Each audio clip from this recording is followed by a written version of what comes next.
Anak ng lider ng Hamas nagsalita at nagbabala sa United Nations kapag nanalo ang Hamas. This is the time to get united. Because if Israel fails in Gaza, all of us, we will be next.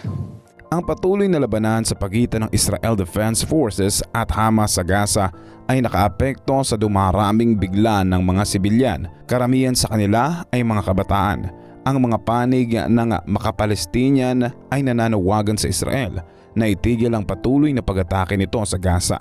Magtatag ng tigil putukan at palayain ang Palestine. Hindi malinaw kung nabubuhay pa ang mahigit 200 na hostage ng Hamas, kaya dito dapat magsimula ang pag-uusap. Ngayon, ang anak ng pinuno ng Hamas na si Mossab Hassan Youssef ay nagpakita sa United Nations upang balaan ang lahat tungkol sa kung ano ang mga mangyayari sa mga tao kung ang Hamas ay magiging mas malakas at ang lahat ay mabibigo. I speak as first-hand witness on Hamas and their intention. My father is one of the founders of Hamas movement. And take my words very carefully. Did not care about children. They did not care about Palestinians. Still don't care about nobody but themselves. They targeted synagogues. They targeted everywhere. They invite violence. They love violence. Hamas, without chaos, cannot survive. It's their climate. This is where they thrive. When the peace process came, if you follow the history of Hamas and their development, Hamas, what sabotaged the peace process through suicide bombing attacks, and they don't have a vision. That's the problem, because nobody can satisfy their ambition. We are talking about a religious group that wants to annihilate an entire race in order to build an Islamic state.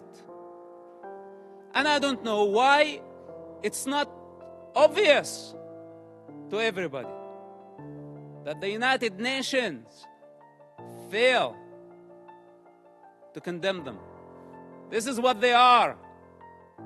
Lower than animal consciousness. It took us 8 years to capture someone by name Ibrahim Hamid, while he was sending suicide bombers every other day. It was a big nightmare to capture him. And you know now what they are doing? Why the hostage situation that we have in Gaza? He's on the top of the list to be released. They want mass murderers to go back to the street. Part of the prisoner exchange with Israel. Release more than 1,000 Hamas members to return one Israeli soldier back to his mother. And Hamas had a taste to that.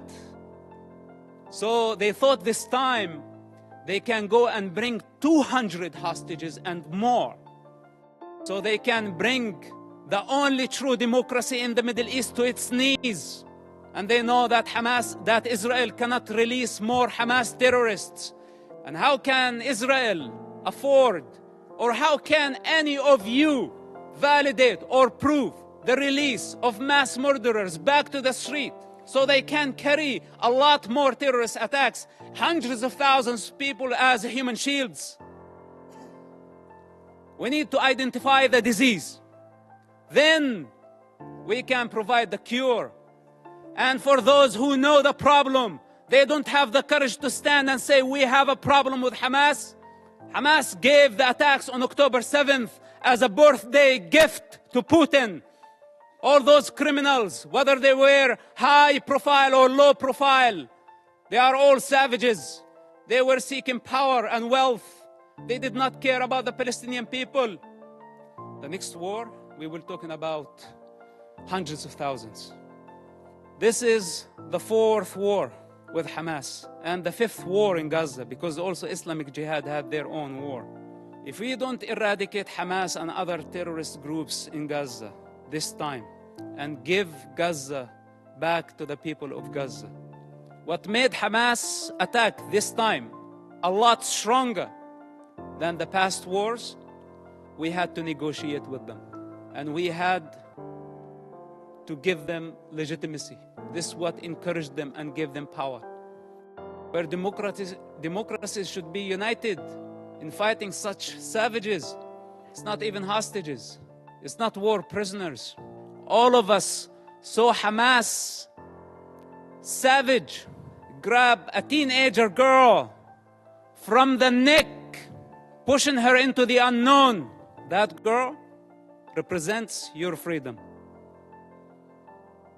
None of us thought about the mother of that and how she felt about seeing her daughter being dragged that way, who sees women as a property. This is how Hamas sees women, as they want to own territory, more territory. Their lust for power, their lust for territory. So we are talking about a big problem. It's beyond Israel.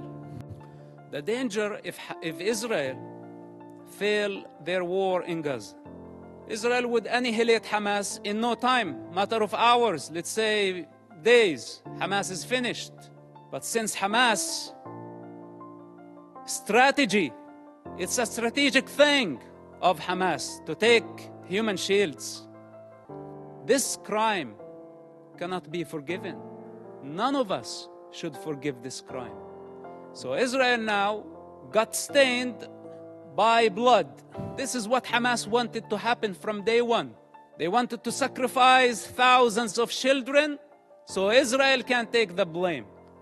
A Hamas misfire, how many people killed at a hospital so fast to blame Israel, and the rest of the world listen to them. Nobody is concerned to check what is true and what is false. And yes, they are dying, but who's causing all this death? Blame is the cheap way. It's the way of the coward. Those who have the courage take responsibility.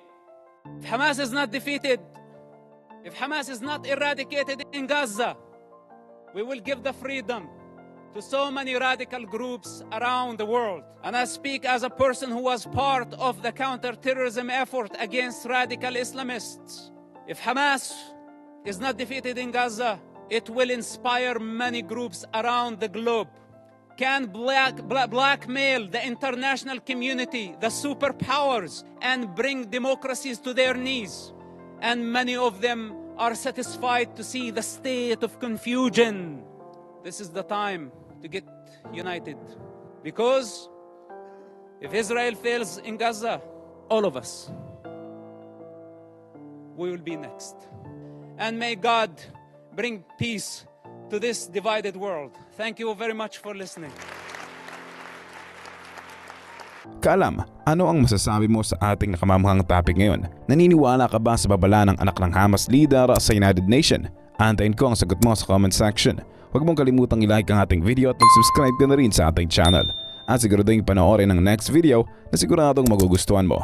Ito ang inyong Kaalam na nagsasabing, knowledge has a beginning but no end.